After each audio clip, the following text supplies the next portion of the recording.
Okay, I think we're ready for the next panel. On est prêt pour le prochain panel. Mr. Commissioner, my name is Jean-Simon Schoenholz. I'm Commission Counsel.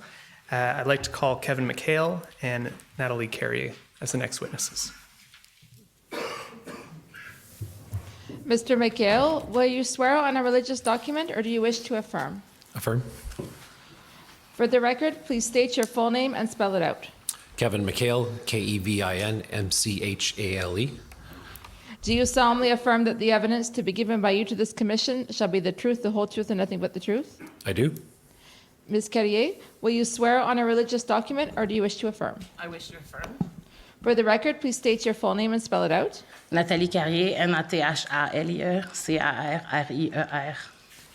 Affirmez-vous solennellement que le témoignage que vous allez rendre devant la commission sera la vérité, toute la vérité et rien que la vérité? Oui. Merci. Yes. I just want to clarify, I will testify in English, though. Sorry. Sometimes I switch without knowing. We can accommodate that. Oui, merci. Allez-y, go ahead. Merci. Mr. McHale, Ms. Carrier, could you please start by telling me your title at work? I'm Nathalie Carrier, Executive Director of the Vanier BIA, which is the business improvement area.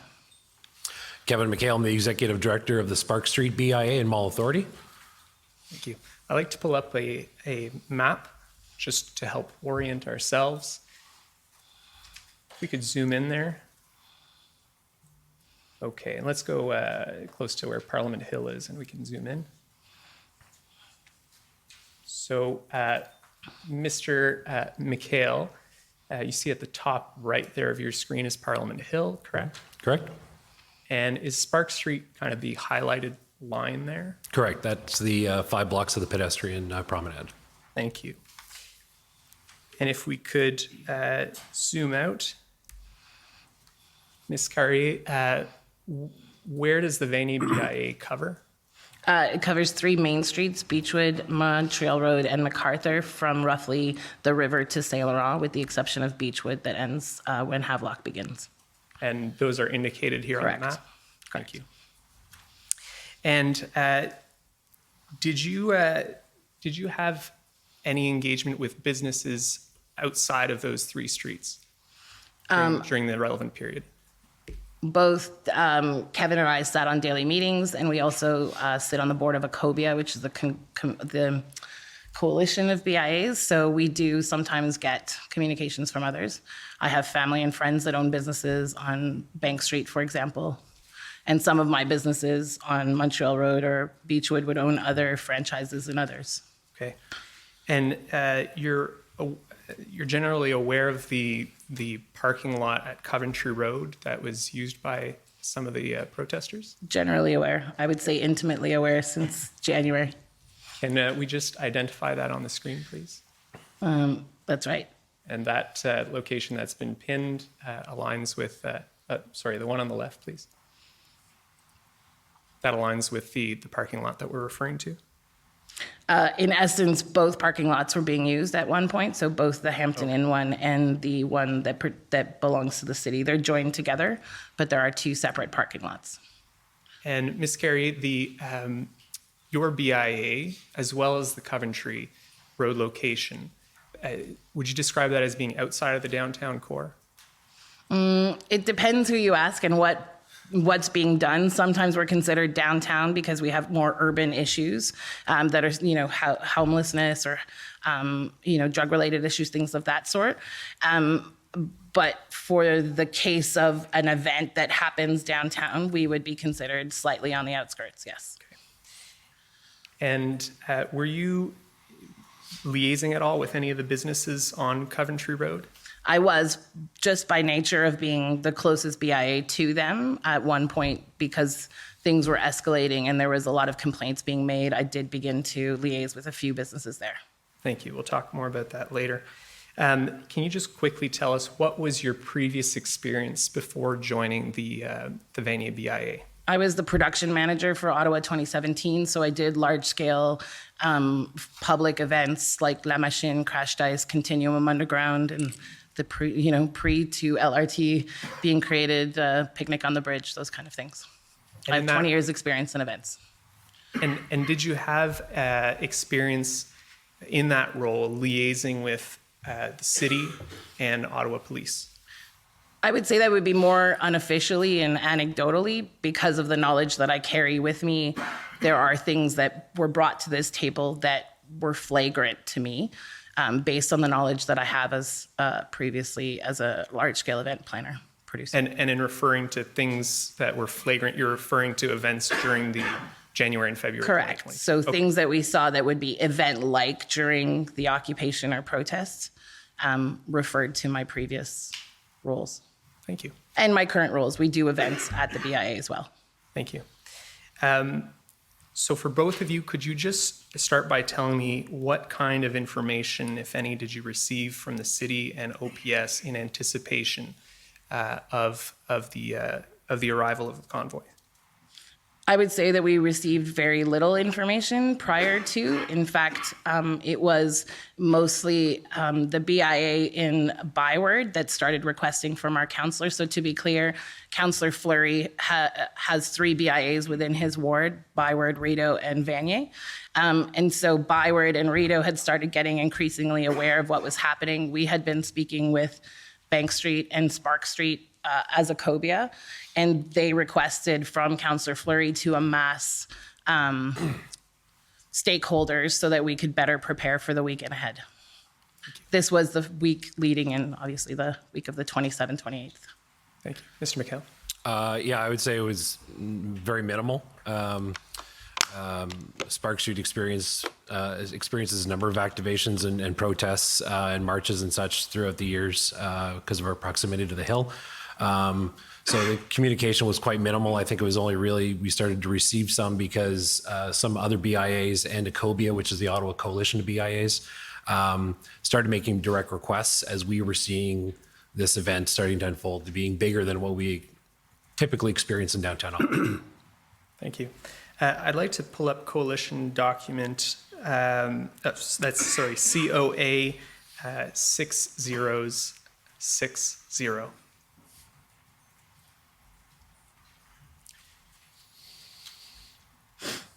We can just scroll down. So, scroll back up. So this is the document dated January 27th. And if we scroll down, is this one of the emails that would have been provided to the local BIAs? Yes. Okay. And was this kind of representative of the information the BIAs were receiving in anticipation of the arrival of the convoys? Yes. The fact that we actually received it was kind of, to receive something again, because I think we were demanding some more input and support as to what we needed to inform our members of. This is, again, the information provided isn't really any different than what we would receive for any other activation or any other event in the downtown core space. So it really didn't meet what we kind of expected from a level of robustness. And what did you expect? We expected to see a bit of a game plan as to what the actions were going to be to deal with the massive vehicles that we were expecting at the downtown core. Perhaps similar to what we see during when road closures and such are put in place for an event like Canada Day, where vehicles aren't allowed in the core for the day, and barriers or city vehicles are used to limit access to certain parts of the downtown core. So we really what wanted to see was an action plan of how police and officials were going to manage the situation. And would you agree with that testimony, Ms. Carrier?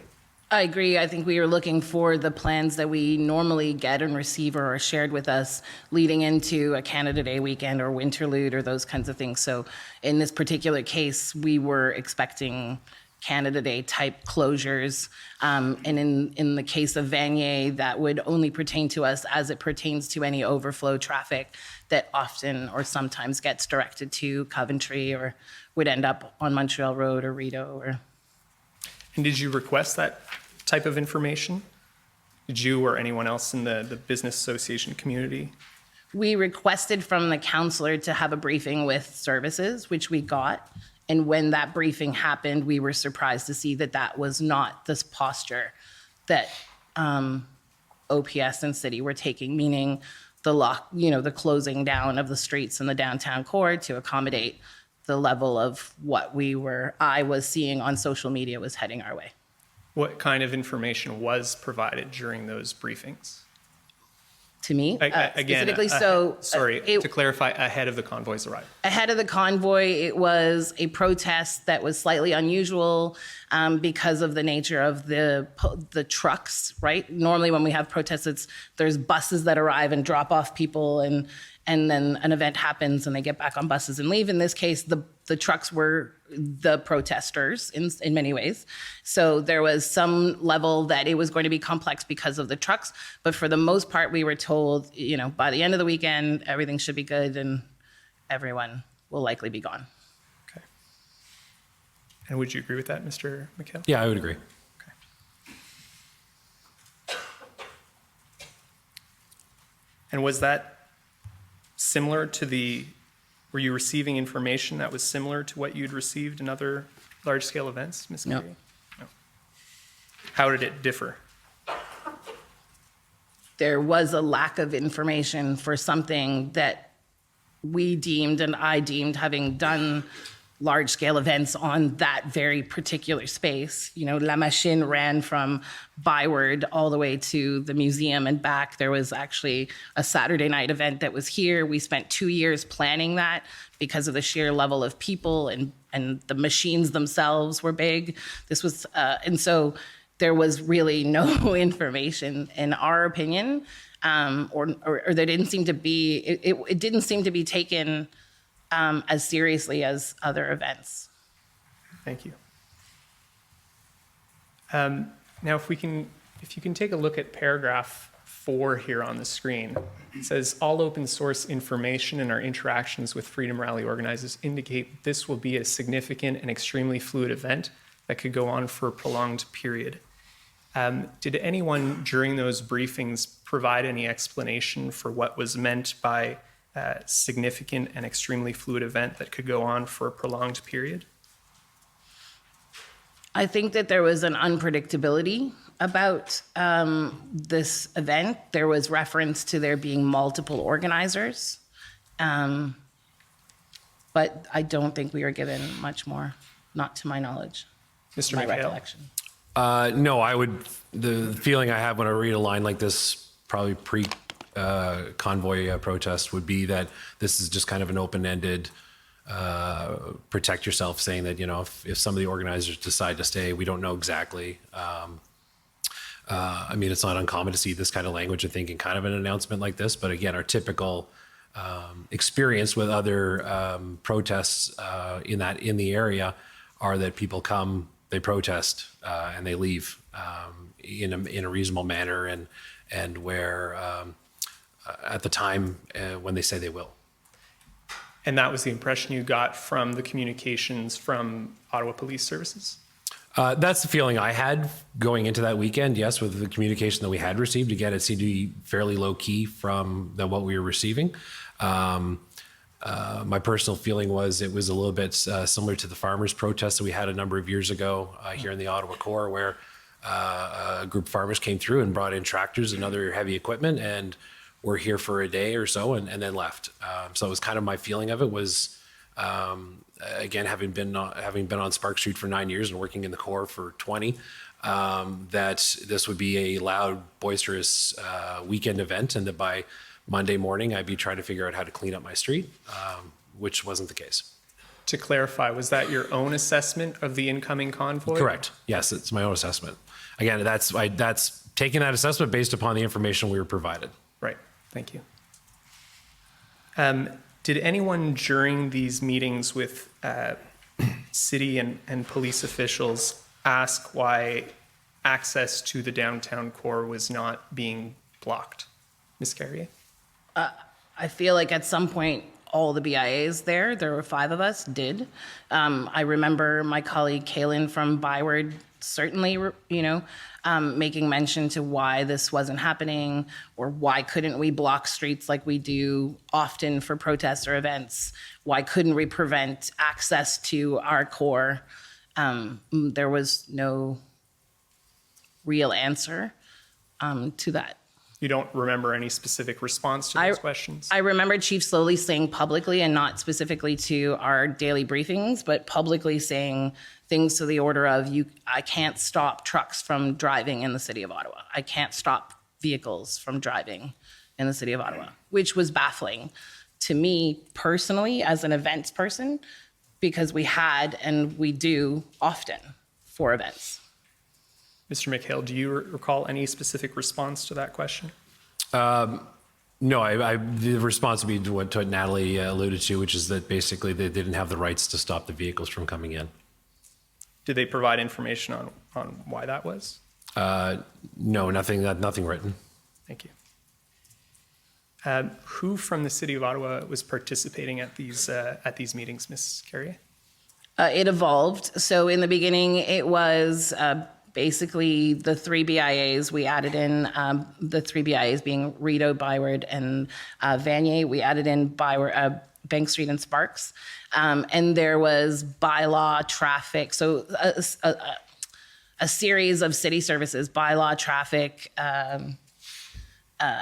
police, OPS, our NRTs, which is our neighborhood resource team members, which is a police term for police that are dedicated to specific problematic areas, for lack of a better term, like Byward and Vanier, and other areas. There was, I recall, it was evolving. So depending on the day, depending on what was happening, and as the situation was evolving, people would come in and out of these meetings daily based on availability, or, there's certainly city management services. Acobia was there, so Michelle, the executive director of Acobia. Did the mayor of Ottawa or the city manager of Ottawa ever participate? I don't know.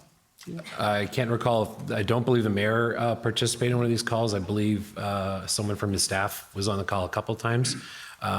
Really, on the political side, the call was driven by Matt Fleury, councillor for Vanier.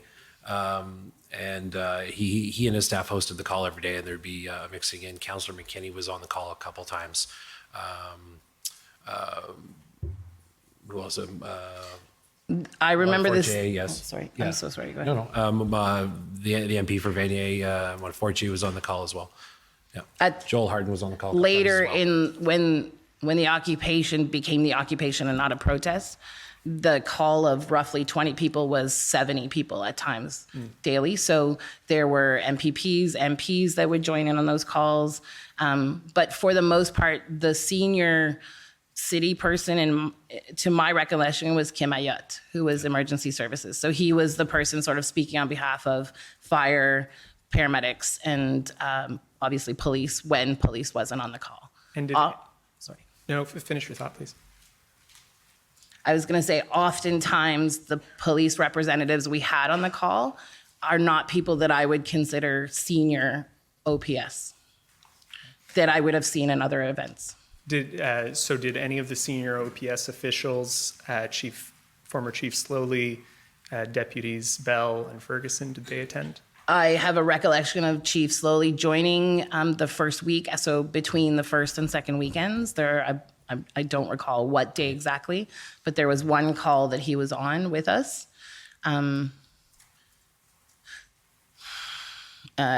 He was on one or two calls at the very beginning, and then as the situation continued, he was no longer on the call. Okay. And the deputies, did they attend?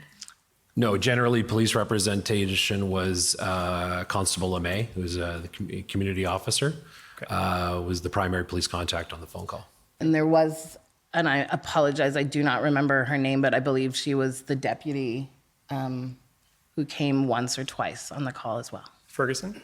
Yes. Yes, Trish correct. Ferguson. Thank you. Sorry. And do you recall, so you say Chief Slowly attended once at that first week, so after the first weekend. Do you recall anything specific that he said during his attendance?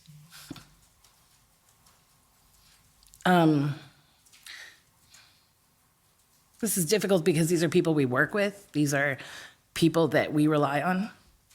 I remember being scared personally. I'm sorry. Because I remember the chief saying at one point, you guys are scared, I get it. I'm scared too. And I thought, if the chief of police is scared, something much bigger is happening here than a protest. And that personally scared me, and I think a lot of us on that call were shaken. There was also a sense that week that things were starting to get shaken up. You know, there was instability. I sensed a sense of defensiveness. You know, everyone was caught off guard, I think. Everyone.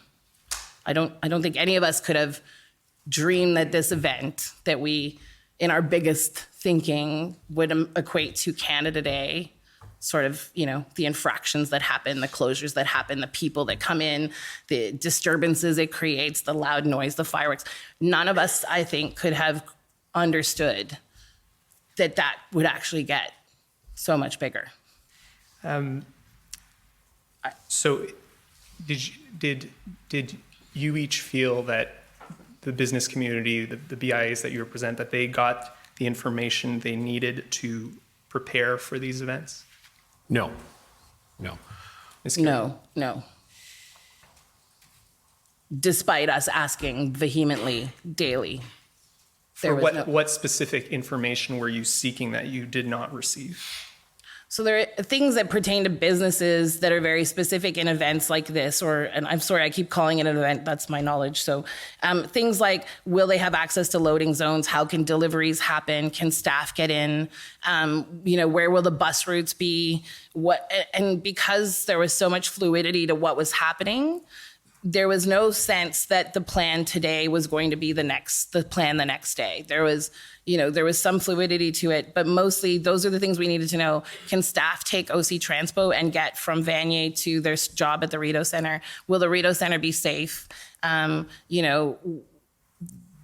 Those are the things that pertain to businesses. Like, can they have deliveries picked up, and can they still do click and collect, and can Uber Eats and skip the dishes get through? And to give context to it, though we're 5 kilometers away in Vanier from the downtown core, Uber Eats was not servicing. They were not servicing. So unlike what could be said to have happened to businesses during COVID, businesses were completely crippled, and that has to be understood by this commission, because there were no deliveries, there was no loading zone, there was no Uber Eats, there was no clients in the stores. A lot of the protesters that arrived did support businesses, and I'm not going to say that they didn't. They supported some businesses, but there was a lot of chaos. There was a lot of businesses that were deeply affected by protesters, and then there was this sense, there was a lawlessness, if I can speak specifically to restaurants, which are often the most flexible of all of our businesses, right? They adapt very quickly. They can figure out things very quickly. But restaurants often had catering tables organized by protesters right outside their doors, offering free hot dogs, free chocolates, free, to everyone. Meanwhile, the business that was trying to stay open and survive was not getting any business. Thank you. I'd like to pull up document COA 6063.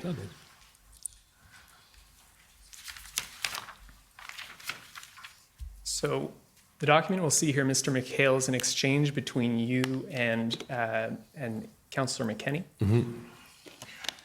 If we can scroll to the bottom, please. Yeah, further up. Okay, so I'll just let you refresh your memory and read that exchange. So Councillor McKenney is asking if you need any additional information. Mm-hmm. And your response is, and if we can go up just a tiny bit. So on January 28th, so before the arrival of the convoy, you say, I think we are good. And then you continue. Can you just help maybe explain to us what that meant in the context of what you were just communicating to me? Yeah, I think, again, it comes down to having been on Spark Street for over 9 years now, and having a very veteran merchant mix. There wasn't initially going into it necessarily a lot of concern. So again, having a bit more, dealing with protest and activation through the Corps all the time. Again, as I said earlier, I felt that this was going to be large and boisterous, but not obviously the 3-week event that it was. So we and in Spark Street, we tend to be a little self-sufficient. So we were very active on social media, making sure we were getting information from OPS and bylaw as we were directed to through comms, which was said the fastest way to get our information oftentimes was Twitter. And so Catherine did reach out to make sure that we had got what we had.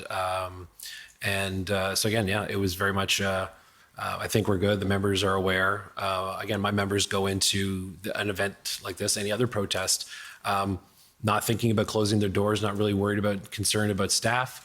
An event, as I always say on Spark Street, people march up to Parliament Hill, determined to get their message out, to tell people about what they need to be, what they think that needs to be told, and say their piece, and then they leave satisfied and happy that they've accomplished what they set out to do, and then they end up visiting our coffee shops and our restaurants, etc. It was only kind of into Saturday night, Sunday when we realized this was there's a different energy in the crowd, if I can use that term.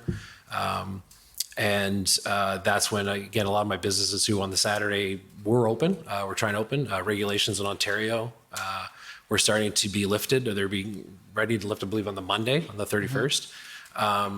And so our businesses were kind of actually getting ready for the province to be reopened and to welcome customers back inside their businesses after a very long January, December. So again, I wasn't overly concerned at this one. It's very casual nature to the conversation, and it's kind of how I speak and how I flow. In hindsight, were you prepared at that time? In hindsight, yeah. I mean, as I say, I was here. I talked with staff along Spark Street. We have bollards that can be installed. We use them in the spring, summer, fall to control traffic. They're out right now on the street if you were out there today. Wintertime, we have to remove them for snow operations. So we had actually taken them out back in November, and so the street was open. And again, it was at that point where, the same time, we were sitting here saying, okay, do you think we should put them in? When we started seeing vehicles coming in, we didn't want them on the street for what we thought was just the weekend.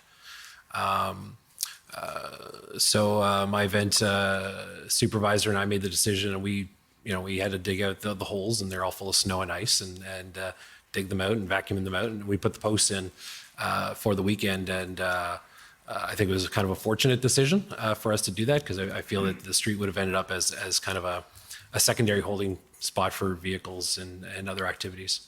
Did you consult OPS? Yes, we had reached out to Constable Sean Kay, who we had a conversation with a couple months ago for another activation. The constable's job is to liaise with marches and activations like that. So we had reached out to Sean to say, do you think we should do that? Is it going to interfere with operations? Again, having a knowledge of the street. In the past, when there have been activations or incidents, Spark Street can sometimes become a holding spot for, or just a cut through for police services or other entities, operations and such. So we just did a reach out saying, hey, is this going to interfere in any of your planning or any operations? And he said, no, nothing. So just let us know when it's done. So we did that. Later at the beginning of the week, I want to say about February 3rd or so, we reached, or second or third, we reached back out to let them know we were taking them out. They had done their job. They kept the vehicles off the street. The feeling was there's two things happening then. I felt that the vehicles couldn't move anymore. They were kind of jammed into the spaces. And we had snow falling. And so we had to pull them out so that snow clearing could happen. What ended up happening was there was no snow operations for the next 3 weeks. So we had a nice layer of snow and ice on Sparks for that for the remaining convoy. So did you keep the bollards in for the whole period? We ended up removing them, and then what we realized from observing the crowd, the vehicles, and everyone around us, and the way the groups were operating, was that we felt Sparks was okay without them in at that point, because we didn't think anything large could get in anymore. There was a lane for fire and such, but that was about it, and that was being respected by everyone. So. And it would have been, again, these are a mechanical bollard. They're not automated. It's not a heat system. It's a pretty simple system. But by that time, to put them back in was going to be very difficult after a snow event. Had you ever put these up for another protest before? We had not. Ms. Carrier, I understand, again, as you previously said, that you had some, you liaised to a certain extent with the businesses on Coventry Road and visited that location. Is that correct? Correct. And why was Coventry kind of a significant location in these events? Because the businesses were right next door to the encampment. So to put it in context, there is a hotel, a parking lot for the hotel, a parking lot for the stadium, and then there's a Canadian Tire, Best Buy, and a Starbucks that are right there. There's also just at the corner of Lola, there's a veterinarian, an emergency hospital for animals, and also one of our organizations that we liaise with a lot, the Minwashin Lodge, is there as well. So there's organizations that are racialized that are in and around that area. So in my expertise as being a business relations person, I started just checking in on them to see if they were okay. How frequently did you go visit that location physically? Usually once a weekend. The weekends were definitely the worst. But Canadian Tire, I must have spoken to them 5 or 6 times. Different people at each time. Sometimes it was the customer service person. Sometimes it was a manager on duty or another. The Starbucks, I would be going in to get a coffee because I spent a lot of time at Coventry, and anecdotally I would ask questions and spoke to the manager once, I think. Okay. So what did the manager or other personnel from Canadian Tire report to you throughout this period, and maybe trying to identify Right. which time? So in the beginning, it was, they were selling a lot of stuff. They were selling gas tanks, and they were selling rope, and, all the type of things that I think you would buy if you were camping out. And they also reported that large groups of protesters, by large, I probably mean 3 to 10, would come in at once and then do the sort of thing that was, that is now sort of cliche, but would go up to the workers with masks on and say, why do you wear a mask? Why are you doing this? They would disrupt the sort of general, the store. They would disrupt the store. And there was also there was things that were relayed to me that the protesters had been putting up posters throughout the store that looked like public health posters, but saying things like masks are stupid or masks aren't needed, or, so counterintuitive sort of things that staff, nothing, violent, but definitely disruptive. The most terrifying call I had was on the third weekend, where the manager was talking to me and he said, Nathalie, I don't know if this is something, but I feel like I should tell you, we've sold out of knives and bear spray this weekend. And that is something that I reported immediately to OPS. Thank you. Did the Starbucks location and their manager report anything to you? Just disruptions. There's a lot of LGBT people that work in OPS in Starbucks, and OPS as well, I'm sure. But there was a general feeling of annoyance. It was an annoying thing. It was, it was fine, but it wasn't, the pleasant sort of, there's some protesters were perfectly pleasant and lovely. That should be said. They're not all homogenous, right? But there were definitely the ones that would make comments about why they'd be wearing a mask in a window and the door would be, the window's open, you don't need a mask, those types of things. And again, I think we have to put this back into context of the first weekend being our stores were still closed. You couldn't go into a restaurant that first weekend. That was reopening on the 31st. So the feeling that we have about masks today really has to be brought back to how weird that felt then. I understand that you also visited the Coventry Road parking lot that the protesters were using during this period, correct? Several times, yes. Okay. And you took some videos? I sure did. I'll show a few to you. So if we can pull up COM 50744. If you could tell me when this was taken and where. I believe the Hampton Inn. I'm going to say Sunday night of the protest. Sunday night of the first weekend. Just doing a little recon mission here. See what's working in our neighborhood right now. This is very embarrassing. Not sure Has to be said. Get in or out. Doesn't look like it. It's been blocked apparently because nobody can come in or out and they're directing their own traffic. So this was the first weekend you were telling me? Correct, on the Sunday night. And it, again, has to be put in context. The reason I took this video was to share with my colleague at OPS, because that day we had been told that, now we're going to move towards egress. But I was trying to demonstrate there's no sign of egress at Coventry. And when you say, sorry, you said your colleague at OPS, you mean the kind of the police liaison? In The that? person that was on the calls with us at those daily meetings, yes. Thank you. And can you describe what you saw in that video? Anything significant stand up to you? Well, two things. So this video, to put in context, is next to the stadium. So on, depending what map you're looking at, but not on the hotel side, but on the other side. What I had observed during that weekend, and it increased during the week and certainly in the second weekend, was this sense of directing their own traffic, of allowing certain trucks in or people in and not. So there was a sense of security security system of some sort that was building up. I observed large scale tents that, again, from an event planner perspective, signified to me, lots like organization and places to work and places to make food. I saw food being brought in. I saw deliveries being made. This is over the course of the 4 weeks. And I saw that encampment grow from an overflow parking to an encampment. A very solid, very organized, blues fest, large scale event style. We're here for a long time and we have the infrastructure to stay. Thank you. Let's just play COM 50743, please. Staying. That's the same night, the other side of the parking lot. Don't know what the way out is. Here it is, packed side by side, kind of like this. Many people deep, full campers, set up. Nobody's going anywhere. Again, terribly embarrassing. Here to stay. Sorry. So, so your understanding. Everybody hates their own voice, right? Sorry, I just have to say that out loud. I'm nervous. So Okay. based on your observations that day, it sounds in the video, did you conclude that people were there to stay longer term?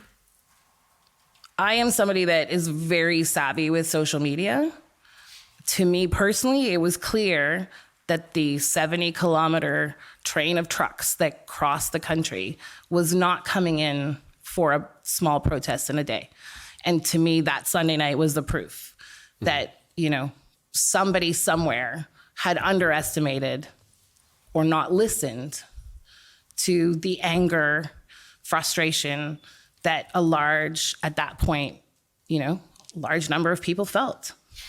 They were coming to the city of Ottawa as the representatives of what they thought, and they were going to stay there. They were going to stay there until they were heard. I want to just show one last video, COM 50749.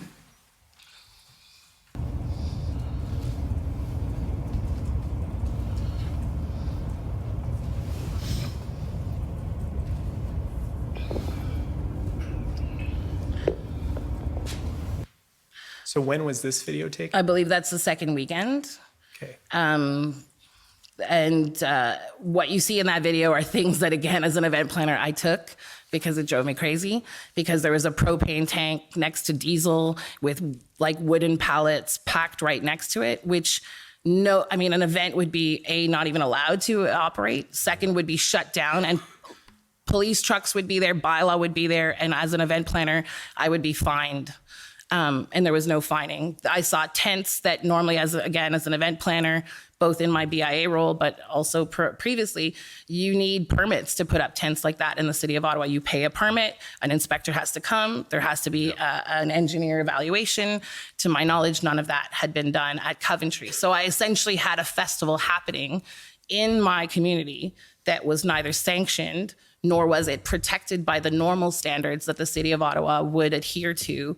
And in the city, there's a thing called the SEEK program, which is Special Events Activation Team. And any event that goes through the city of Ottawa must go through this very, very stringent process of being evaluated by that. And none of it had been done. I witnessed downtown stages on the the back of a truck, wooden things wooden things with diesel being poured onto them, like just things that were, in my 30 years experience, absolutely baffling and quite frankly, dangerous. There's a few other videos I won't Sorry. take you to because of time, but Miss Lee this morning testified that she saw urine in some of the streets. Yep. Did you ever witness anyone dumping urine somewhere? Yeah, I have a video that I submitted when I was driving to see one of my staff, and I was coming back towards on Nicholas between D&D and University of Ottawa, and I was taking the video to demonstrate that there was lawlessness. Like there were trucks parked on sides of roads and in the middle. Like this is an on-ramp to a major highway, and as I was driving past, I saw somebody out of their thing dump a chemical toilet, and I caught it by accident onto From what right you outside D&D. Thank you. From what you observed, were the participants in the convoy respecting the rules of the road at all times? I think some were, and I think a lot weren't. And what did you observe that led you to that conclusion?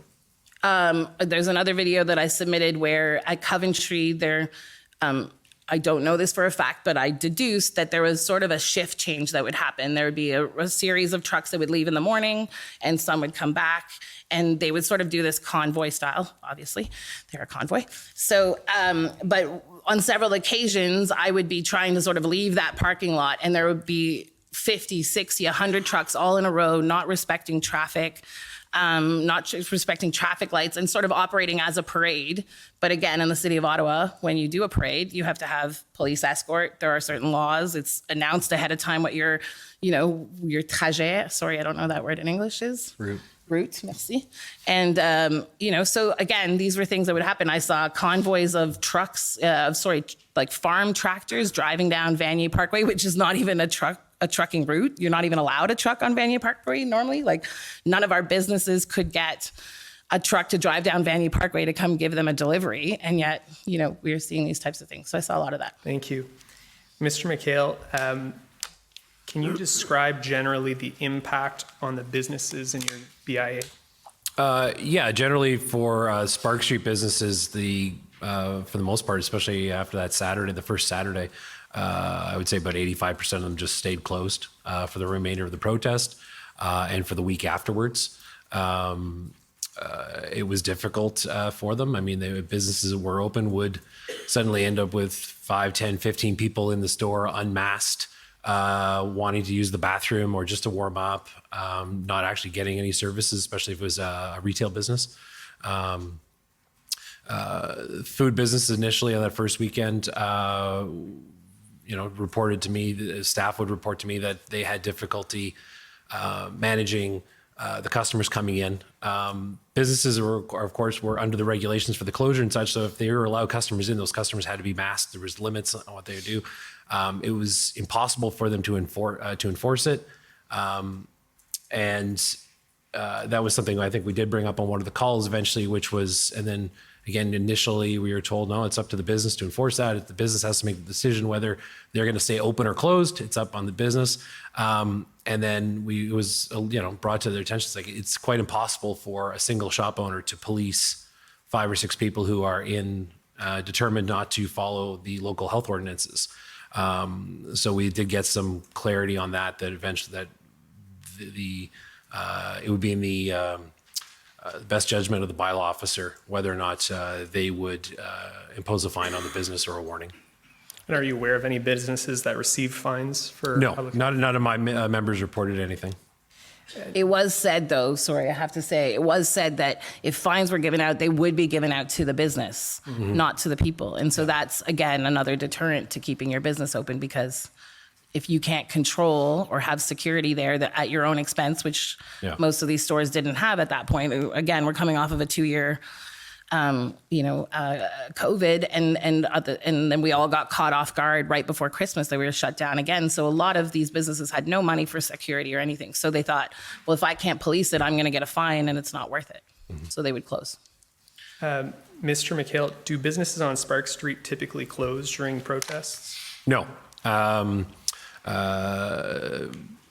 When this started getting bigger than it was, or I was talking to my chair specifically about this, He's been downtown as a business operator for over 50 years and has never closed his business. And that would include during the G20 summit when it was here a number of years ago and other activations. It's never occurred to them to close during any event before. This was the first time where he felt a concern for his safety and any staff he were to bring in during that time, which led to him closing his business. Thank you. What other impacts, Mr. McHale, on Ottawa businesses generally are you aware of as a result of the convoy? Yeah, a business of mine who was publicly against the convoy as it was interfering with their business had their Google review attacked. So they suddenly randomly started getting 1-star reviews on their business. And that's something that's very difficult for a business to, it's an easy thing for someone to do if they're ticked off somebody is to give somebody a 1-star review. But in this day and age, of internet reviews and such, those things are so important to a business.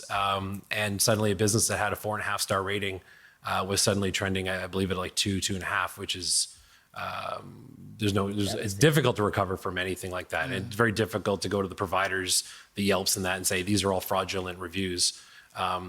This is a bike shop owner. And so his business at that time of the year is very quiet anyways, but he does have some customers coming in doing maintenance during the wintertime and such. And the intention was to be open for his mechanics to do work through the winter. And during this period, it was just impossible. Thank you.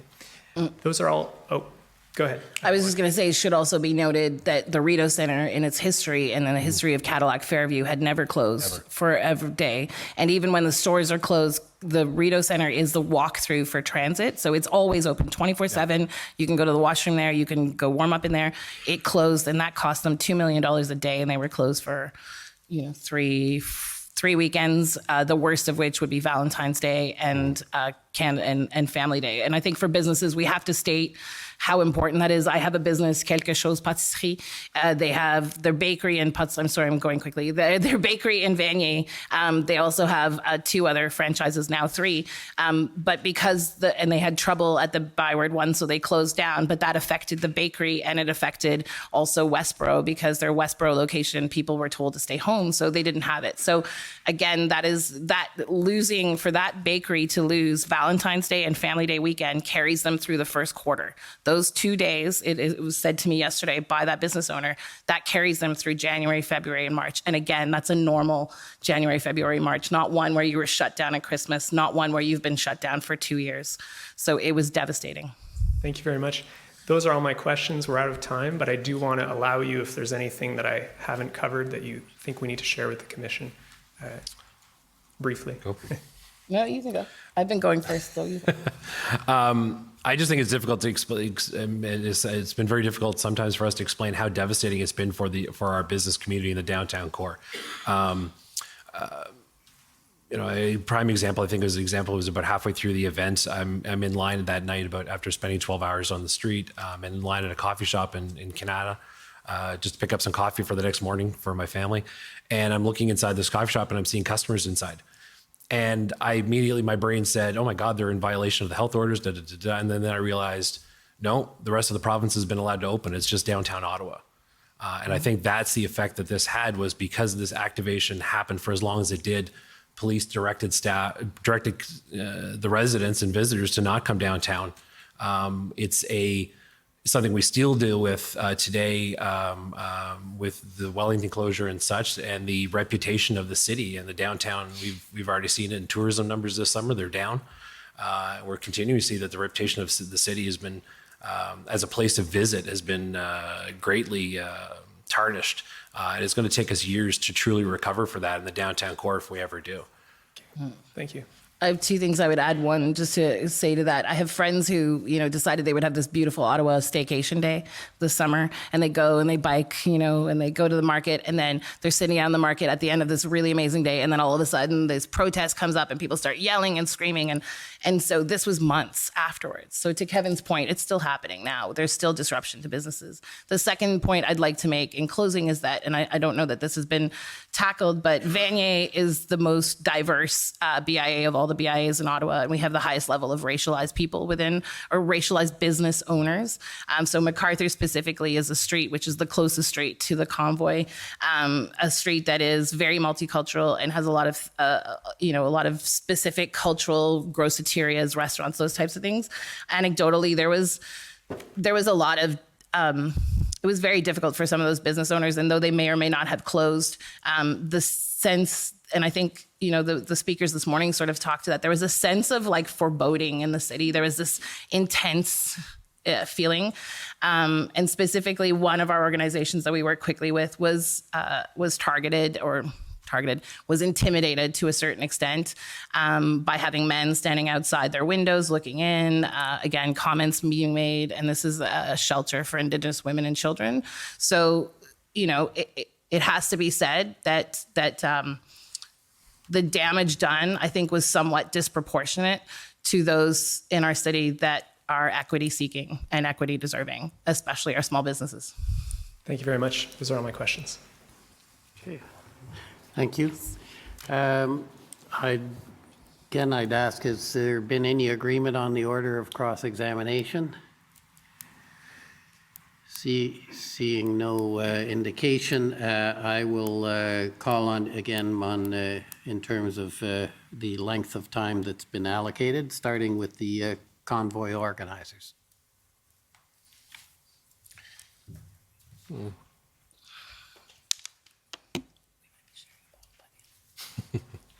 morning. Morning. My name is Brendan Miller. I'm counsel for Freedom Corp. I've been asked to make sure that we introduce ourselves before we start.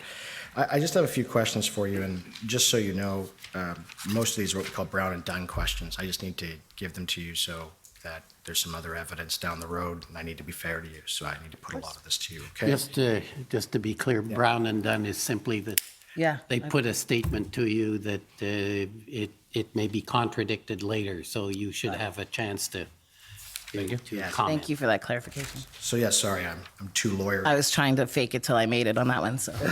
Oh, it's good. It's good. You did a very good job. You sold me. So, okay. So I understand that after the protests, there was two funds set up. One being $20 million was set aside by the federal government to compensate Ottawa businesses affected by the protests, and another one for $10 million from the provincial government. Is that correct? Correct. Correct. And to date, or at least as of June, I understand that of the federal government funds, only $8.6 million have been used. Is that fair? I don't have that knowledge. I know a lot of my businesses took advantage of it. I can't comment on the total, but I could state that the majority of my Main Street business, my storefront businesses did apply to the fund. Okay. And of the $10 million provided by the province, I can't find if much of that was used. Can you tell us, do you know any amounts with respect to the amount of money that was used from the provincial funds? No. Okay, thank you. You had said in your evidence, ma'am, that Uber Eats wasn't available during the protests. I'm going to put it to you that it was. Okay. Can you, I'm giving you an opportunity. I'm not sure. That's the purpose of this. So Right. I want to be fair to you. I'm going to put it to you that Uber Eats, in fact, was operating during the protest and was, in fact, even delivering food to the protesters. I would say there are likely times that Uber Eats was operating and other times on the weekends, which I think our businesses would deem to be the most busy times where a lot of them weren't.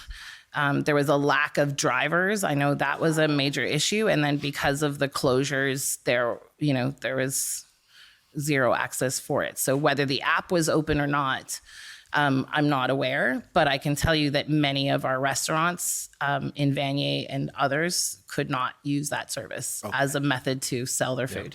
And further to that, some would make the orders and they wouldn't be picked up. So there was an additional loss. Okay. And did you yourself experience any inability to use Uber Eats? I did not use Uber Eats in that time, no.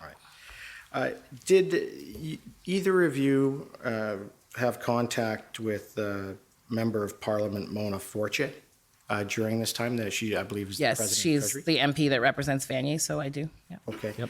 And I take it that when you contacted her, at one juncture, you asked her to help you with respect to removing police blockades that were affecting the market and your area. Is that fair? I did not, no, that was not my request. Now, That may have been my colleague in the market, but it was not me. and in the videos my friends from the commission played for you, those videos taken by you, you would agree that there was no honking or noise in the background in those videos, was there? In some there were, not in those particular videos, but at times there was honking. There wasn't as much honking at Coventry, no. Yeah. And what time? I saw all the videos, that was Roughly it was 6 p.m. Roughly 6 p.m. So, Well, the first weekend, that was roughly 6 p.m. On the second weekend, it was 9 a.m. in the morning. okay, So it depends. I was there at different times. right. But you agree in both those videos, there's no loud noises, there's no honking while you're driving and taking those videos?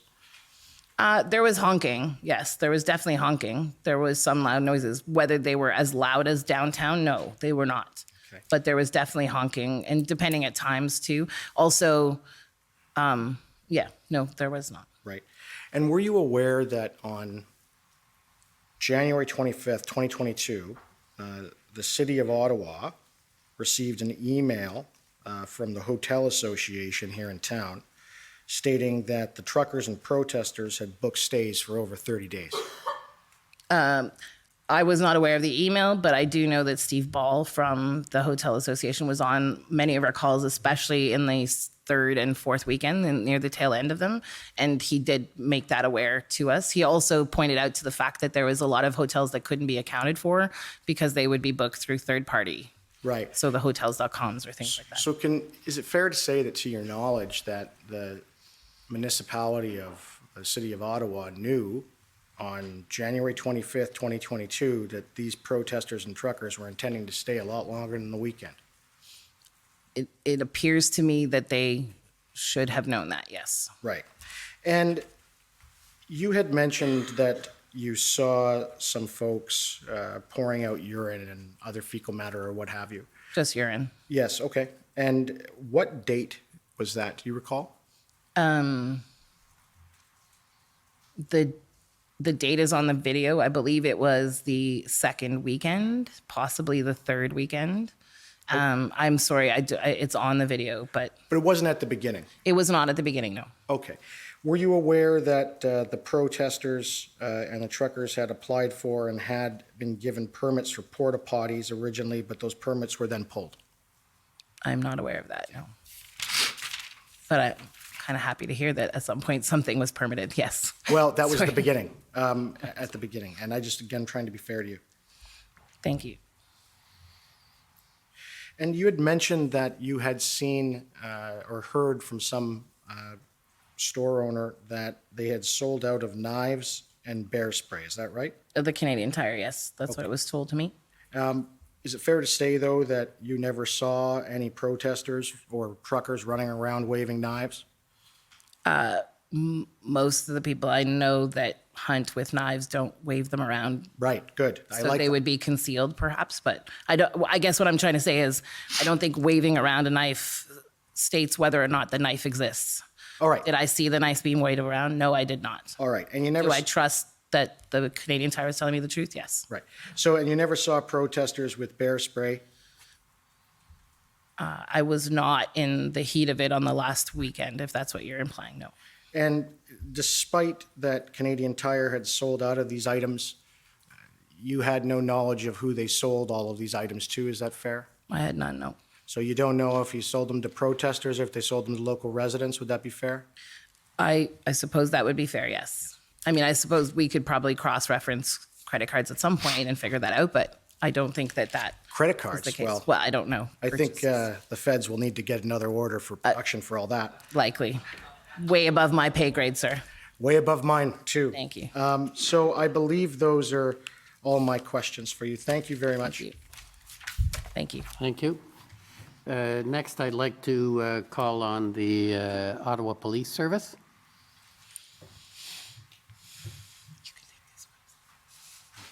don't apologize.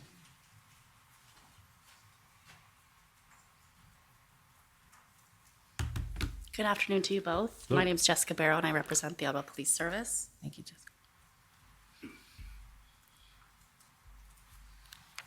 I want to start, we had a bit of a discussion earlier, we heard a bit of a discussion earlier about what information BIAs would typically receive as we're preparing, as the city was preparing for a protest or an activation, as you called it, Mr. McHale. And so I want to unpackage that a little bit, and I'll start with you, Mr. McHale, if that's all right. So in terms of the types of information you would expect to receive, would that typically include the nature and location of any traffic disruptions, Yes. as well as any plans the police may have to mitigate any such traffic disruptions? Yes. You would also presumably expect to hear about any information the police have available to them about the expected behavior of the protesters, Within reason, yes. as well as the expected number of the protesters, Yes. and perhaps how disruptive the protest is likely to be to your local businesses?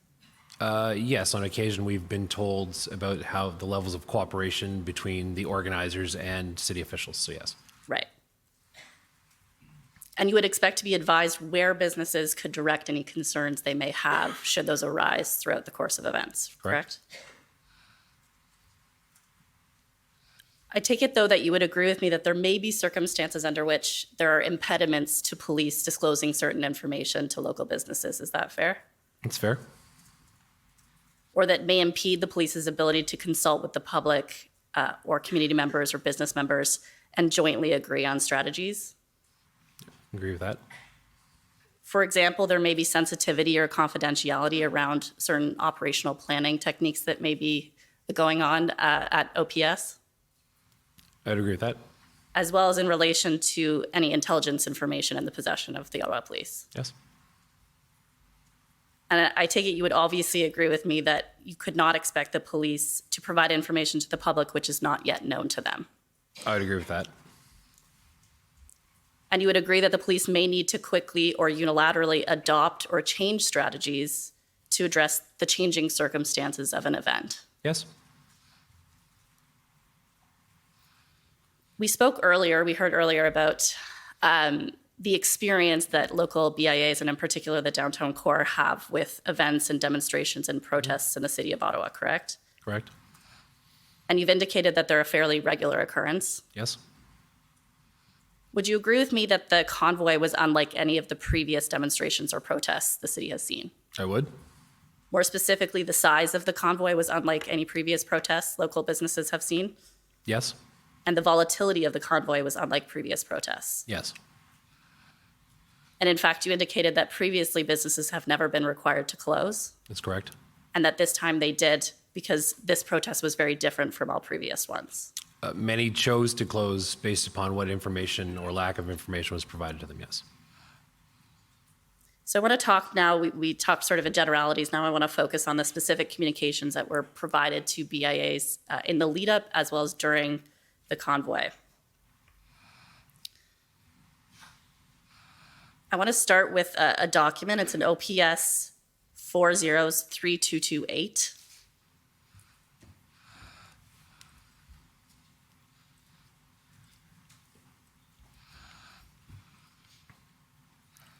And if we could go specifically to page 6.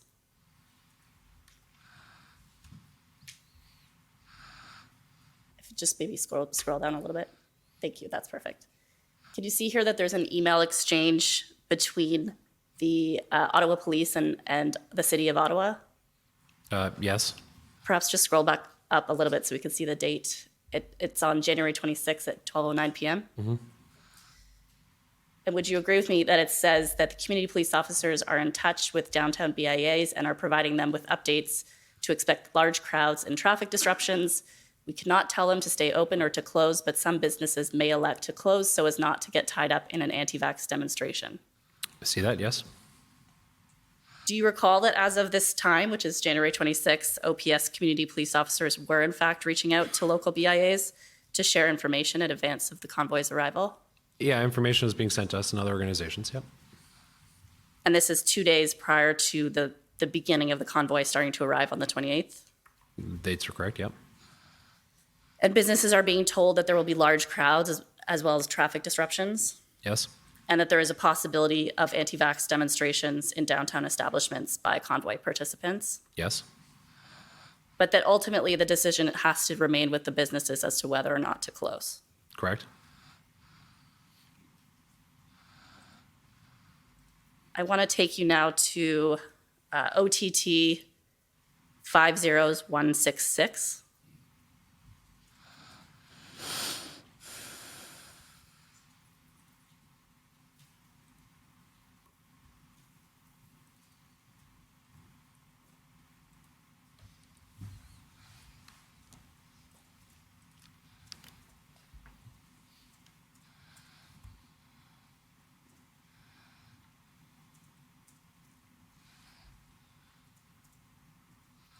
There's also a .0001 on the end if that's required. And if we could just scroll down a little bit, you'll see an email to the January 25th email below. That's perfect. So you can see here it's an email from Sebastian Lemay on January 25th at 11:38 a.m.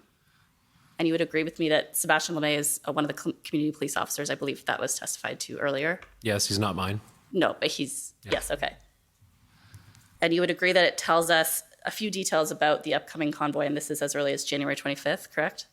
Yes, The Ottawa Police are in the process of continually monitoring the progression of the convoy. Correct? yes, sorry. That they could expect significant traffic disruptions, Yes, that police resources will be deployed to mitigate safety risks. yes, And it points you to where you can go to receive regular updates. yeah, as we always check regardless. Right. And then, of course, it promises to disseminate any new information as it's being received. And would you agree that further information subsequent to this was disseminated in a similar fashion from either this community police officer or others that were local to your area? Yes, we'd get other emails of similar nature and broadness. Great. Ms. Carrier, I want to turn to you, if you wouldn't mind for a minute. I'm going to take you to OPB 401257.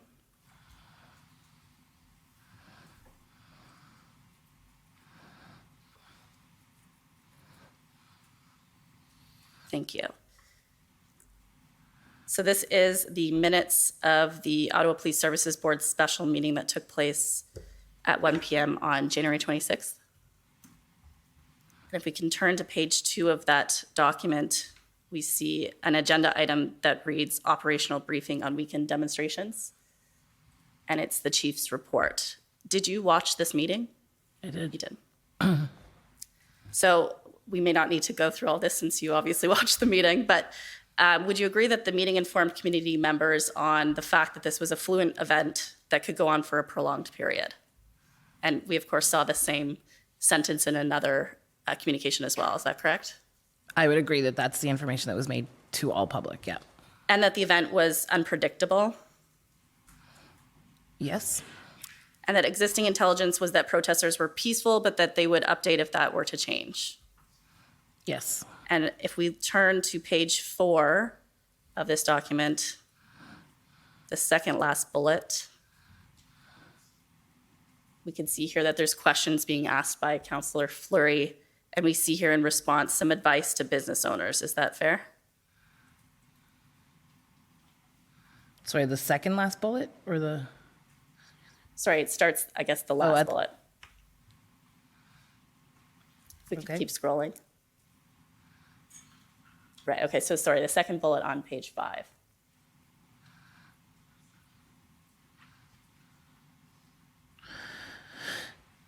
There's a question raised in relation to the BIs in particular. Yes, I do remember that. Okay. And do you recall that there was also information at this point that the police were anticipating numbers in the 1,000 to 2,000 range, but that even within the hour, they expected that that was information that was continuing to change? Yes, I remember that, but that's not a lot of people normally. So again, that doesn't, I just want to state, because I think it's important to state the context.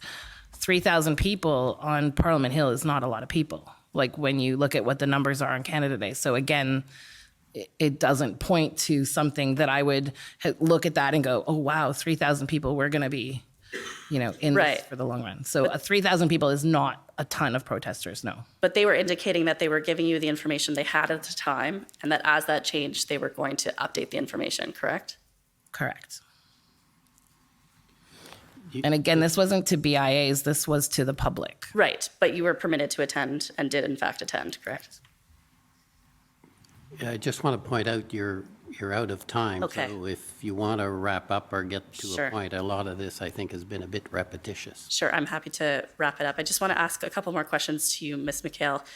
Is it true that you were in a fairly frequent, sorry, Mr. McHale, me? Ms. Carrier, you were in frequent communication with your community police officer throughout that time?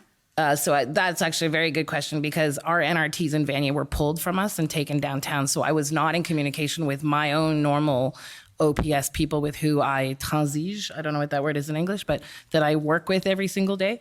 I was in liaison with the community officer for the byword who was now doing 5 BIAs. But you were speaking with, I believe, with Constable LeMay, correct? Yes. Right, okay. And you would frequently, That, just so we're clear, that's not the constable I would normally deal with. right, but you were in communication Mine with, were taken away. with someone from Ottawa Police, correct? Correct. Yeah. And he was responsive? Yes. Yes, and you would raise complaints or concerns Yes. or information you had found on social media, for example. Yes. Though there was a sense that he didn't necessarily have the I don't know how to explain it, but he's not a senior level executive of the Ottawa Police. Would he Force. indicate, though, in response to those emails that he was passing the information Yes. along to whomever maybe would be that senior individual? Yes. Okay, those are my questions. Thank you both for your time. Thank you. Now, okay, former Chief Slowly's counsel, please.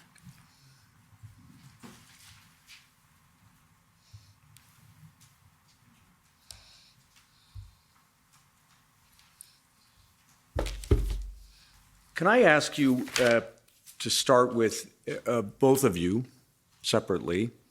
Would you agree that the event that you've described, this protest, was in your experience unprecedented? Yes? Yes. As to its scale? Yes? Yes. As to the demeanor of the protesters? Yes. And equally as to the police response. There was a larger police response to this protest or occupation than you had seen ever before. I would say at the end of the occupation, there was a larger police presence than before. I would say that from my vantage point where my office was and where I'm located, that the police presence throughout didn't appear to be much larger to me visually compared to other events. Right? Over a longer duration, obviously. Yes. You agree? I would Ms. Carey? agree with what Kevin said, yes. Okay. In the beginning, not so much, but near the end, definitely more. Understood. Now, in respect of the things, and my colleague from the police service just asked you this, but just so I understand it and for the commissioner's purposes, neither of you is suggesting that you have better insight into the community of security intelligence or police intelligence than have police agencies. Correct? No, correct. Okay. And you would, I want to come to the meetings, if I can, that you had with police. And you've had your police liaison officers in the community with whom you've spoken, both of you, correct? Correct. And in that respect, you had the same or perhaps better access to police than you have had in other protests. Would that be true? I would say that the call initiated by Matt Fleury's and in his office allowed us to have a daily conversation with community officer or occasionally somebody slightly higher in rank. I would say that throughout that we didn't receive any additional insight or information more than what was being released in press releases during that time. Daily, just stopping there, you had daily contact with police. Almost daily, as long as they weren't being pulled into some other action or meeting. Yeah. And which, if they were, you understood. Why? Completely. Ms. Carey, you agree with that? I would agree with that. And Mr. McHale, a couple of things. You told us, I think, that you had met with Chief Slowly, or he attended these calls on one or you thought two occasions, correct? Yeah, again, we held about 30 some of these calls, so I can't remember all, but would absolutely state that he was on at least one call. Yes. Sure. Yes. And you thought perhaps two, probably two? Possibly two. And again, I apologize. Okay. We had a lot of them. Ms. Carrier? I only recall one. Okay. And you both gave statements to of your anticipated evidence. You were interviewed by our friends for the commission, correct? Correct? Yes. And did you read those statements before you came here today? I'm sorry, Mr. Commissioner, again. I'm coming to that. Okay. I understand the issue. Did you read them before you came here today? I have not. No. Okay. At the time you gave the information to the commission, you did your best to provide information that was accurate and complete, correct? Correct. To my knowledge, yes. And you knew it was important. Yes. You knew, for example, that it was going to be disclosed to, among other people, the lawyers and parties who were here today, correct? Correct. Yep. Mr. Commissioner, there's one issue I wish to raise that concerns the rule about the use of these statements, and it specifically concerns the suggestion that Chief Slowly made a statement that one of the witnesses, Ms. Carrier, referred to. May I simply ask the witness to confirm that the statement that she provided to you was not found anywhere in her statement? I think you can go ahead and ask whether or not she's made that statement before. But Thank you. I don't think you can cross-examine on that statement, unfortunately. It was not put into evidence, and we don't know the circumstances in which that was done, et cetera. But That's fair. I'll give you some latitude. Thank you very much.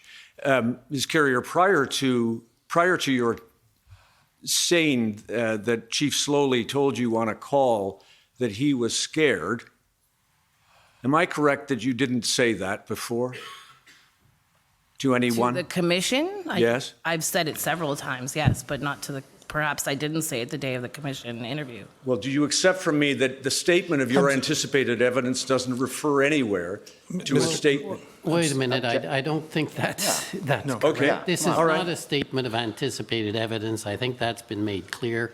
Okay. And I think that's going beyond what I allow. All right, thank you. So then, may I, Mr. Commissioner, because it's important, I'll simply say this, Ms. Carrier, isn't it true that what Chief Slowly said on the call was that he understood why people in the community, including presumably from the BIA, were frightened in respect of what they were observing and experiencing?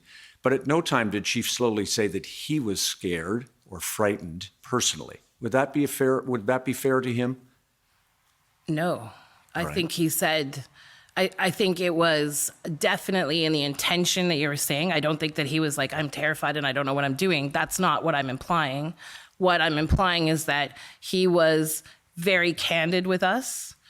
We had gone through a very difficult weekend. He was very candid with us, and he, I think, was relating that he too was scared. There were things that were happening that, there was a lot going on. But that was not something that you have said previously.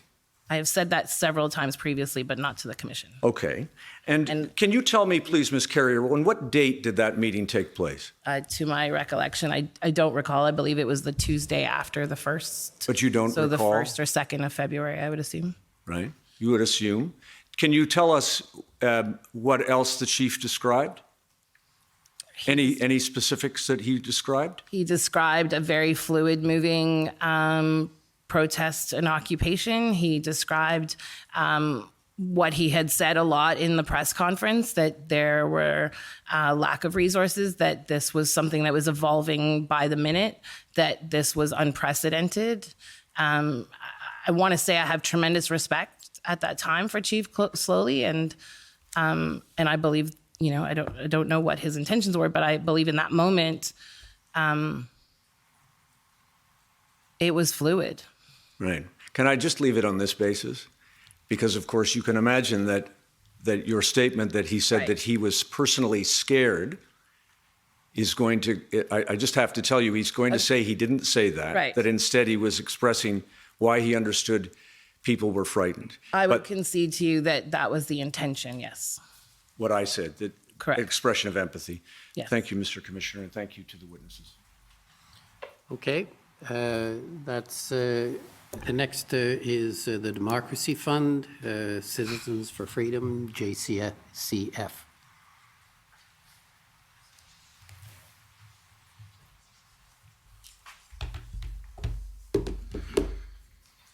Good morning. My name is Rob Kittredge, and I just have a couple of questions for you. For the sake of time, I will just address them to Ms. Carrier. Ms. Carrier, when speaking with Commission Council, you said that businesses were completely crippled and noted that access to loading zones, access by delivery services, etc., was an issue for some businesses. Excuse me, Mr. Commissioner, there has been a couple references during this examination to these statements of anticipated evidence, and I think it's important that the nature of those statements get clarified before any questioning continues. Those are statements that are provided to Commission Council. They are not attributable to the witness.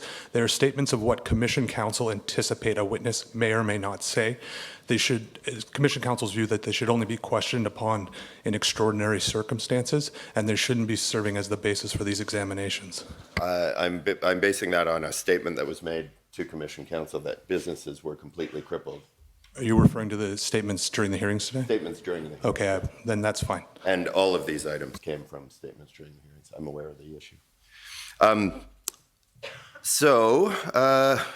Would it be fair to say that from your perspective, the primary cause of these issues was congestion resulting from illegal parking in downtown streets?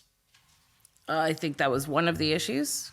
But specifically I'm talking about specifically the issues with regard to access to loading zones, access by delivery services, and those sort of things. With regard to those issues, would you say the primary cause was congestion? Sorry, when I consider congestion, I consider that a fluid moving traffic of congestion. This was not a fluid moving traffic of congestion. This was blockaded. These were cars that were parked that weren't moving. These were loading zones. These were handicap parking that were being blocked for hours and days on end, well beyond the normal scope. I think we may be in violent agreement here. You'd say that illegal parking was the Definitely. proximate cause of those issues. Correct. And does the City of Ottawa typically enforce parking laws and bylaws? Typically, yes, very well. And in the context of the convoy protest, there wasn't any real enforcement of parking laws and bylaws, was there? There wasn't the usual level that we would be accustomed to in a circumstance like this. And you were not satisfied with the level of enforcement? I will be honest and tell you that this was not a problem that was specific to Vanier, but on behalf of my colleagues in BIAs that are central, we were not satisfied with the level to which those types of things were being dealt with. Thank you. You mentioned that unlicensed free food services were being operated on the sidewalks immediately outside Ottawa restaurants and that this negatively impacted restaurant revenues. Do you remember making that statement today? I do. Does the City of Ottawa typically allow unlicensed food services to operate on city sidewalks? Absolutely not. In the context of the convoy protest, there was no real enforcement of food licensing requirements, was there? No. All right. And I can tell you, I just ran an event where there was 2 people serving food, local businesses, and they were more enforced Right. than anything I saw then. Right. You also stated that you saw a tent set up. I believe this was, and I'll skip this one for the very issue that you mentioned. At Covington. You indicated that, or it was indicated that many businesses chose to close during the convoy protests and that this was a choice and not a requirement. Do you remember that statement being made by your colleague? I do remember that statement being made by my colleague. But some businesses chose to remain open and did quite well revenue-wise due to the increased foot traffic resulting from the protests. Is that correct? Some, I think, did well, yes. All right. Well, those are my questions. knowledge. Thank you very much. To my knowledge, no, they did not. I don't know. I'm not the best person to answer that question, but sorry. Okay. Next is the Council for the Government of Canada.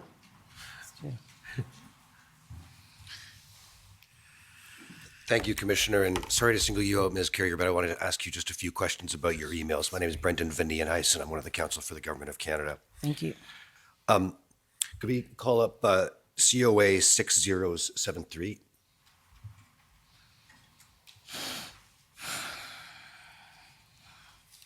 While that's coming up, Ms. Carrier, you provided some of your own content that we watched earlier to the Ottawa Police Services, but you also provided some open source social media content from what you found online, right? I did. And that was usually to a Sebastian LeMay there? Correct. Was that your usual contact? During the occupation, yes. Okay. And so this item here, if we can just go down to the bottom, you're providing Sebastian LeMay with a link to a TikTok live, is that right? Correct. And you say it's Ottawa Jam, the airport. Correct. What do you recall, or what was your interpretation of what you saw and sent to him? I believe that specific TikTok live was Pat King TikToking live, so broadcasting live from his car, stating that he and other vehicles were leaving Coventry and on our way to the airport to disrupt the airport as well. Okay. If we can go to another example, it's COA 50118.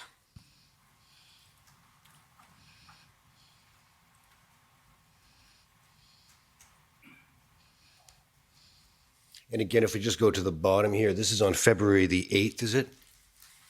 It looks like, yes. Yes, and you sent, again, another TikTok live to Sebastian LeMay at the Ottawa Police Service. Correct, yes, I did. Yes, you say on this TikTok live, they are openly discussing tactics for breaking laws, right? Correct. Do you recall anything about the specific content of this TikTok live that you were reporting to him? There was a lot that I sent, but I believe in this particular one, it was just references to, I think this particular one was references to diesel cans being filled with water and not diesel to confuse police officers. And I don't recall the rest. Okay. I apologize. Okay. I did not review this particular. No, that's fine. That's part of the nature of the TikTok live. Is it right. that it is it ephemeral or it goes away after the stream is done generally? Correct. Okay. Yes, although you can save copies of, you can record your screen on your phone. So, am I correct? Often TikTok lives will be rebroadcast as non-live events. Okay. And in fact, if you go up to the top of this document, you see Sebastian LeMay's reply to you addresses that precise question, right? Do you know if there is a way to view TikTok lives after the fact, right? That's correct. And you've just told us that you can do that if, am I correct that that's only if the streamer actively chooses to make their TikTok live available as a live replay? To be clear, I'm not a TikTok expert. I'm just a hockey mom that watches way too much TikTok. But my knowledge is, and certainly during this period, to my knowledge, the person can take their video and rebroadcast it. But also, if I'm watching your TikTok, I can record my screen and then share a version of that. So there are times after this where there were TikToks that I recorded parts of the screen for my own posterity to remember. But there's a large volume, as you say, out there that you were looking at in large volume that from time to time you would send on to the police, right? I wouldn't say a large volume that I sent on to them, but I would certainly report back to them and Sebastien. And in the daily meetings, there are things that I would report from what I'd seen the night before. Okay. And you weren't in a position to be able to record large volumes of it for a permanent? I was not in that position, no. Yeah. Can we go lastly to COA 6068? You were asked earlier about complaints that you had received from members of your BIA and their contacts. And some of those questions were about being informed that the Canadian Tire store near Coventry had sold out of bear spray, right? This particular one, I believe, is the... Oh, yes. This particular email is not the bear spray email. This is not. That's correct. Right. But I'm just reminding you that you were asked about that earlier. Yes, I was asked about this earlier, so I would report back on some of the things that I would hear from the manager. Sure. And here again, this is the top is Merci Nathalie, it's Sebastian LeMay thanking you for sending this along, right? Correct. And if you go to the very bottom of this, what you're forwarding here, if you keep going to the very bottom email from February the 10th, you see that? I do. This is what you're relaying on, that the Canadian Tire, at least according to what you've been told, has also sold out of gas cans, Canadian flags, Correct. And the powerful handheld horns and smaller marine horns? This was on the first weekend or like around the first and second weekend, yes. Okay. And this was from my community association with who we work very closely, so. Okay. And you reported that on to the police? I reported it to the police, correct. There was a sense at times that BIAs were sort of in a position to have the ear of people, so there oftentimes our community associations will rely on us for those types of things. Thank you. Those repercussions. Thank you. Okay, and finally, or next is the Ottawa Coalition. It's going to keep asking you. Sorry. Trust me. Good afternoon, Kevin and Afternoon. Nathalie. What's your name? Think you're going to be a TikTok star after your Oh my performance today? God. My husband told me this was going to happen, and I said no. Sorry. Kevin, I'll just start with a couple questions for you. We heard that some businesses did stay open, notwithstanding the different people coming in with masks and so forth. Did you hear from your members or have any information about how those businesses felt they did revenue-wise as compared to they might at other times? A couple businesses. We have a number of tourist shops on Spark Street. So the owner reported, he sold a lot of Canadian flags. They were moving out of his store very quickly. It's a product he sells regularly. And we had some eateries that would try to open and try to close. In particular, on that first weekend, again, they were just trying to serve customers. And some actually even saw it as a potential opportunity because, again, we had been under this unexpected lockdown over the Christmas season and through January. My members, we were all set to host Winterlude, which is a massive event here in the city of Ottawa. And my members, we had just found out a couple weeks before that it had been canceled because of the COVID surge. So a lot of my businesses were like seeing that, maybe there's an opportunity again on a weekend to make some money. But the ones that did open, vast majority found it just impossible to manage the crowd and keep their staff safe and to avoid confrontation in their stores. Right. And just to confirm, I'm not sure if it's been clarified precisely in the evidence so far. At the time, the first weekend of the convoy, there had been a complete lockdown. Stores and restaurants weren't allowed to be open. Is that right? Correct. And then after when they were allowed to open, public health regulations around the mandatory wearing mask was still in place. Is that correct? Right? Okay. Very much so. And you told us that about some businesses concerned about being open because of having to enforce the mask public health guideline. Did some of them encounter other issues making it difficult for them to open? For example, staff being able to make it to their location? I didn't specifically hear that. A lot of the businesses, again, many of our businesses, because COVID didn't have staff, where they'd have 2 or 3 staff working a sandwich shop, as an example.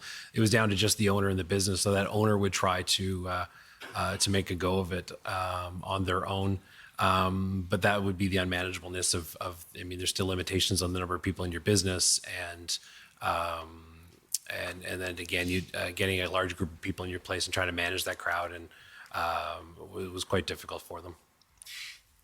You told us that some of the information that you were told to get from the Ottawa Police was by following social media and so forth. Right. Of the police. Can you recall, were the Ottawa Police putting out any guidelines or advisories with respect to the population generally in Ottawa about going downtown? Yeah, advisory to citizens was to avoid the downtown area if possible. Which vast majority of people just take as stay away. And we've seen that twice now with the motorcycle event a few months later and some other activations now. But businesses never get that instruction. The instruction to business has always been business owner must make that decision on with their best judgment. And so that can be very difficult for a business. Again, they feel the pressure to, if they do have staff, keep their staff. They don't want to cut their hours, but business has been so hard. It's how do you if you do have staff, now you're paying them, it's coming out of your pocket. It's been economically, it's been a very difficult 2 years for small business. And so it's hard to make those decisions. So even when they would try to just open themselves again, no one was coming into the businesses to buy per se, certainly on the retail and service side. They were just coming in to warm up and see if they could use the bathroom more often than not. Thanks.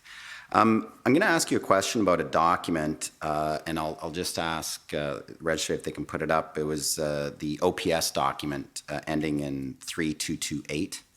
It's OPS 3228. And when you get it up, I want to go to page 6. While we're waiting for that to get up, Kevin, you'd mentioned about Google reviews. I've heard of a local law firm that has suddenly seen their ratings plummet from these one-star reviews. Have any of your members heard of any way to correct that? You can contact the Google or Yelp and look to provide evidence as to why that could happen. Yes. And just to follow on, if you followed up with Google several times about that, any other tips or guy? They're a bit of a beast to deal with, yes. Thanks. Okay, great. So this is OPS 3228. Can you roll to the just the end of this page? Excuse me. Okay, just stop there, actually. So our community police officers are in touch with downtown BIAs and providing them with updates to expect large crowds and traffic disruption. So that was the phrase or the information that was put to you by the Ottawa Police Council. Can you just go down, keep going down?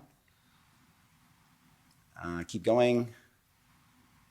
Okay, here. Here, this is internal Ottawa Police. They're talking about what information should be provided to BIAs. Hi, Julie. Do you know if OPS is or will be in discussion with some of the BIAs that could see big impacts? And I think this is about January 25th. I recall OPS having these types of discussions for previous events. Is that the case for this event? So just on that, when there's other big events that are happening or big demonstrations or protests, does OPS share information with the BIAs typically about road shutdowns or interruption in service or bus routes and stuff like that? I would usually I go back to the Canada Day as a prime example, or a Remembrance Day as an example, where road closures are in place to allow the celebration of Canada Day or support our veterans and our past veterans. Where there's a memo will come out with road closures and et cetera, et cetera. It's pretty standard down in the core.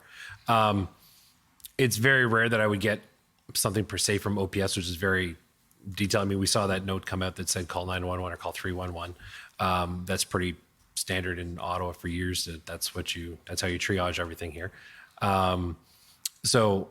But in terms of actually having a Zoom call or a specific communication going just to BIAs in our area, specifically around Parliament Hill, which would be myself, Bank Street, and Byward, no, I don't often get much. Thanks, Kevin. Nathalie, I just have a couple questions for you. Just to assist some of the people and some of the council who may not be from Ottawa, I think there might be some misconceptions about where Coventry Road and the location, the parking lot where all those trucks were set up, where that is in relation to downtown Ottawa. So it's slightly northeast, 5 kilometers from downtown Ottawa. So it's, okay. So But it is joined, so you can loop normally you can loop from Beechwood to St. Patrick's to King Edward or Dalhousie, and then back from Rideau that turns into Montreal Road and so forth. So. Right. And we've heard some reference at time, or we will hear reference about a red zone that the Ottawa Police was calling the red zone. Where was the red zone? I believe in the beginning Roughly, there was no red zone in Vanier. I think it ended at the river. Yep. There was no red zone in Vanier, despite me stating that there was more happening at Coventry. Right. But the red zone was not, Vanier was not in the red zone, no. Right. It was, to my knowledge, I think, SJAM, so Sir John A. Macdonald Parkway, to I think it was Bank, Catherine, and then down towards the market. So Coventry Road was about 5 kilometers from the red zone? Correct. Well, it would have been at that point, like the edge of the red zone, maybe 2 or 3 kilometers from. And the continuous honking, was that going on at Coventry in the same way as it was in the red zone? There were moments that it was very loud there, and other times that it wasn't. There was a sense that was their recovery area as well.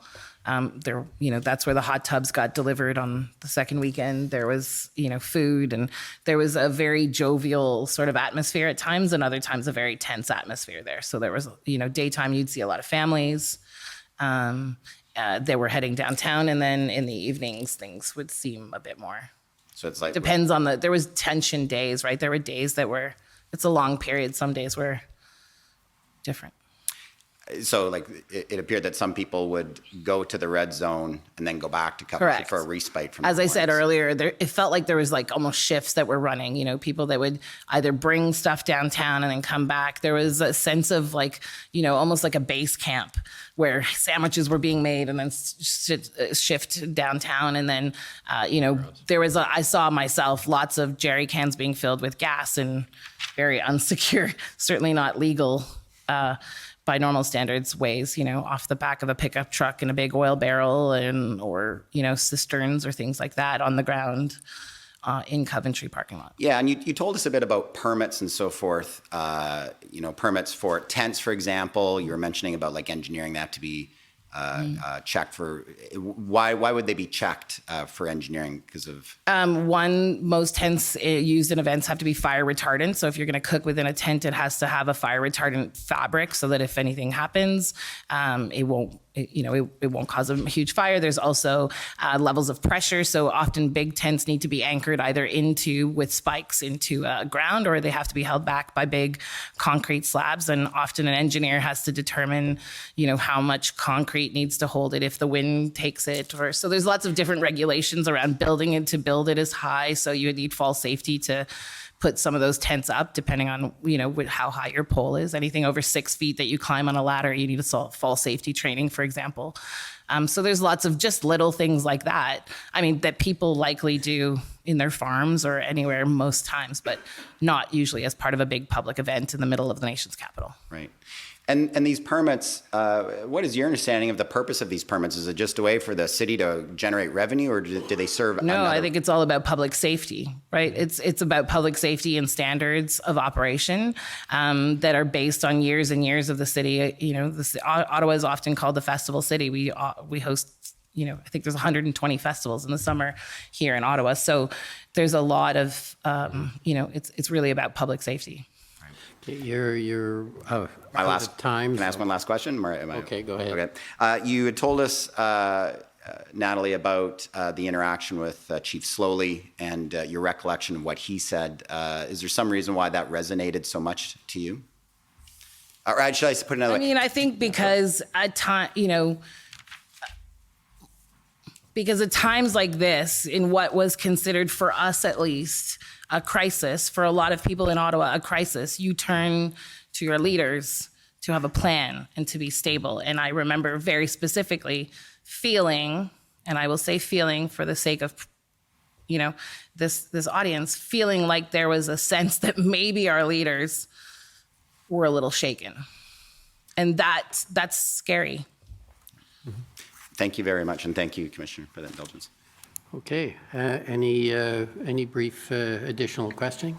I have one question in re-exam. Mr. McHale, it was put to you some questions about federal assistance. Mm-hmm. Were there any costs that federal assistance did not cover, or federal or provincial, sorry? Well, there were limitations on how much coverage there was. So each business was 15,000 total. Which, depending on the size of business, so while you may not have hit the full use of the fund, an individual business may have only incurred $2,000 or $3,000 of expenses during that time. It didn't cover potential lost sales, as an example. So that's obviously a big thing. So you weren't able to factor in your gross revenues lost that you could compare to a couple of years ago or a year before. Your rent may not have been the full coverage amount. The other side would be is that a larger operator, a large independent restaurant, would potentially their rent would be $10,000. So the $10,000 or $15,000 was really insignificant to their operating costs. So it was. I would say that the majority of my members did absolutely benefited from that funding. It was very much appreciated, especially in the way how quickly it flowed into the downtown businesses that were affected. I'll use the word unprecedented positively in the sense of how quickly it came in. Unfortunately, for a lot of businesses, it didn't quite meet what they needed in order to make the recovery from the 3-4 weeks of business loss. I would also say that because businesses specifically on Spark Street were actually fenced in after the protesters and activation was moved because the security perimeter was kept up for an additional week. So there was a lot of limited number of businesses in the downtown core were affected for a week after the occupation was done. Thank you. Okay, well, we're at the time for lunch. If we could come back at 2 o'clock, that would be much appreciated because we have a big afternoon, which will probably take us past 6 o'clock and maybe even past 7 o'clock. So again, I want to thank council for respecting the timelines. That's much appreciated, particularly on a day like today where we have a lot of evidence. So we're going to rise until 2 o'clock.